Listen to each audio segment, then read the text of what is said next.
You may have heard that this game is hard. We can report, its difficulty has not been overstated, but punishment isn't everything it has to offer. While Cuphead is decidedly painful, committed to beating you over the head with death after death in its 1930s-style animated world, it's also meticulously crafted. It's rich in tone, near pitch-perfect in its balancing, and it's dedicated to teaching you the best way to succeed, all while you desperately sway between bashing your head against a wall and screaming in victorious elation. Bosses are the central spectacle here, ultra-paced, wonderfully designed, concentrated encounters that punctuate its runtime, but the immediate appeal is its inimitable art style. As a homage to the early days of animated cartoons, Cuphead is about as authentic as you get. The film grain crackles and its watercolor backgrounds pop with an obsessive attention to detail that never lets up. Its characters, too, are a work of art, offering up some of the most visually distinct creatures you will see in video games. That unflinching authenticity seeps into every part of Cuphead, from its menus to its music, from its character names, shout out to Porkrind the shopkeeper, to their voice work. It's fantastic across the board. Studio MDHR have created a rich cartoon world. Photograph PR company hand out the bosses and levels are best left discovered on your own, of course, thanks to some excellent and inventive designs and unexpected transitions that surprise both visually and mechanically. Levels come in three forms: run, gun, left to or right platforming, bullet style fight bosses, and pure platforming fights.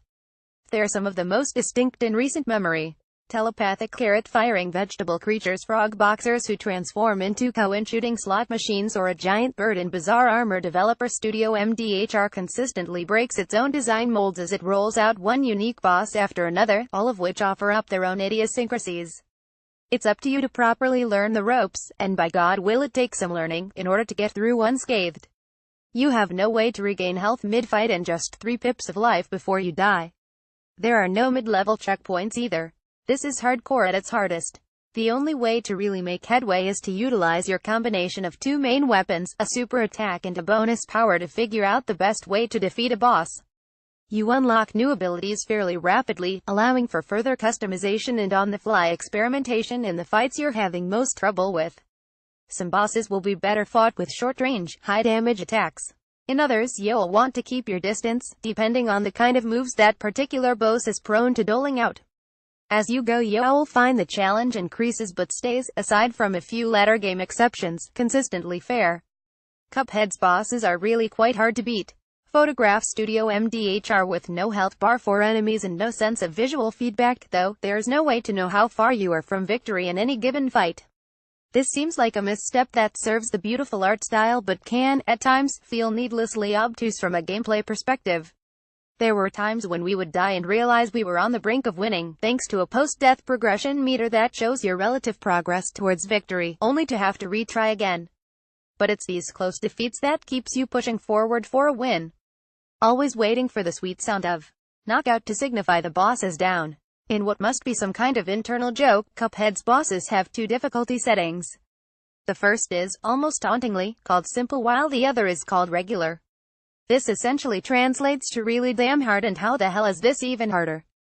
On the former difficulty, you will encounter obstacles enough to halt the progress of even the most capable player. Even a bouncing blue ball of a boss that simply boinks from side to side can, somehow, be challenging. On the latter, it can be phenomenally tough. Playing on simple mode will only get you so far, too. The game locks off its finale until you've defeated everything in the preceding 3 worlds in regular mode. You also don't get to see entire portions of boss fights if you play in simple, meaning you miss out on some of Cuphead's incredible design elements. That aforementioned coin-spitting slot machine simply gets cut out if you fight the frog boxers in simple mode.